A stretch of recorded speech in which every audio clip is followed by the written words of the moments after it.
Hey guys, so I thought it would be a fitting time now with the Crown Invitational starting and MF playing in there against the world's best, which was always a dream of mine to see Mindfreak play on home soil against the best teams in the world. To see this actually come to fruition with Albert in charge now and some of the best teams playing here against a Call of Duty team, which is what I always loved, is amazing. So I thought I'd give this little talk today to explain to you guys how Mindfreak started all the way back in 2010 with me in charge. So we're going to go way back here to a team called Easy Mode. That's who we were. We were a PC Call of Duty 4 team called Easy Mode. We played in a competition called the Cyber Gamer Draft competition. And before that we'd applied in some other one-day competitions for the top 32 teams in Australia, and we got denied. We were considered not top 32, which was devastating for us because we knew in scrims and in competitions we were good enough. We, at the time, managed to get into the CG draft comp, which was pretty much open for anyone, and we got put in a group of some really good teams, and we put so much practice in and we nerded the game out. We actually qualified for the finals. We had a massive upset against what they called a CG veteran team, players that played all the way up to Call of Duty 2, and we really shocked the scene. And we had people like Sensuki back in the day, who was an admin and a really popular player in the Australia scene, watch us and predicted that we were going to do big things. And at the time, it was just for fun, and I really wanted to take it to another level because I watched the guys in America and Europe play, and I thought, this is something that we can do. We can bring professionalism in Call of Duty.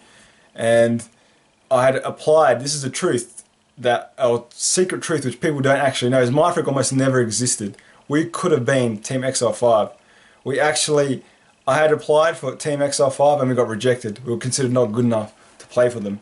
So that really motivated me, as the captain of Easy Mode back then, to sort of take it to these guys and show them that we can do it just as well as you, if not better. So we weren't very creative as well, so we couldn't actually come up with a name. The way we play Call of Duty was all based on sort of like deception and sort of fake strategies and really trying to play mind games with them, with our opponents. So we actually tagged up as mindfk rigs, for instance. So as in mindfuck. So we literally tried to mindfuck our opponents.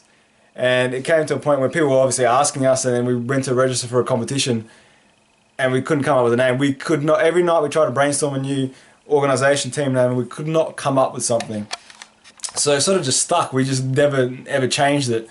And when we had to register for the competition, like I was saying, we obviously couldn't tell them it was Mindfuck, it was Mindfreak. We just came up with that on the spot and joked around because Chris Angel's Mindfreak, he obviously plays with people's minds.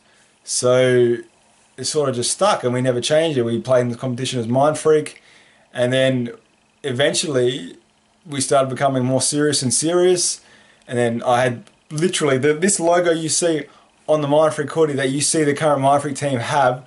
I paid $20 on a website called Got Games with Counter-Strike players, $20 to someone to design that for me, and now 6 years later it's the MF logo that everyone knows and is synonymous with success in Call of Duty.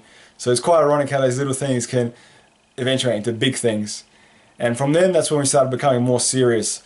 I actually sort of really wanted to portray the Call of Duty team in a more professional manner, started doing a lot of content, and then we looked to expand. But that's pretty much how Mindfreak, the Mindfreak brand, was born. I'll do other videos and actually tell you a lot more detail about the history and how Mindfreak developed from that starting point to what it is today.